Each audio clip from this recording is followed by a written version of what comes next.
Ана киімдердің арасында жүріп балалық шаққа саяхат жасап жатырмын. Баяғыда білесіздер ма? Әке шешеміз мектепке киім алып берсе, үйге барып қайта киіп көретін едік қой. Сол кезде есіме түсіп жатыр.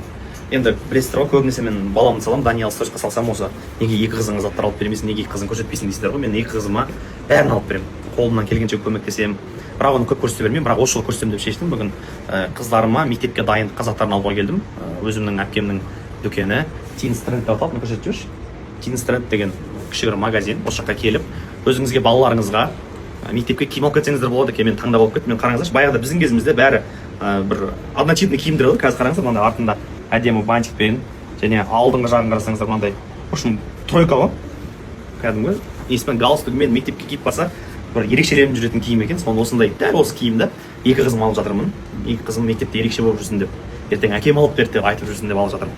Сондықтан да құрметті оқырмандар, енді мен әпкемнің кәсібіне бір қолдау білдіріп жіберіңіздер.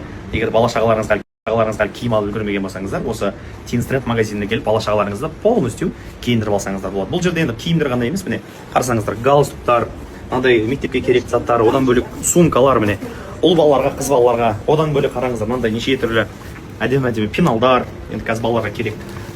Колготкиға дейін бар, қараңыздар, колготки, бантикке дейін бар. Жаңа алып отырмыз, мынандай нәрселерге дейін бар міне қазір.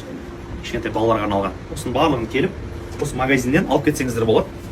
Бағасы қолжетімді, ондай қатты қымбат емес. Қазір енді білесіздер ғой, бәріміз киім алу үшін, форма алу үшін базарға барамыз, шұбырып күннің ыстығында пробкаде қадалып тұрып, енді бұл қаланың ортасында орналасқан Сайна домостроительный көшесі. Примерно енді приблизительно адресін сіздерге айтып жатырмын.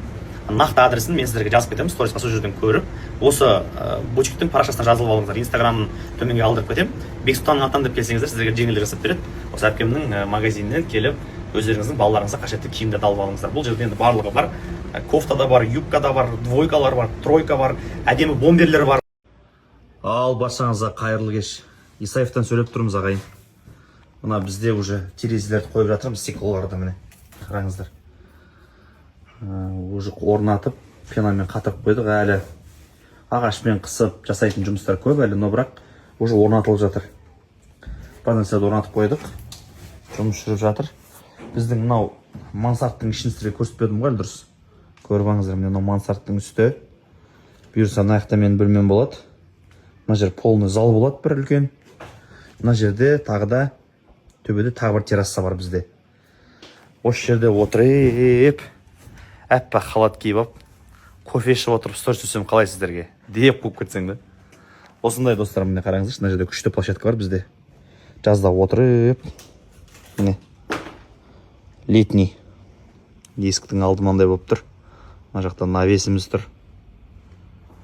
Міне Исаев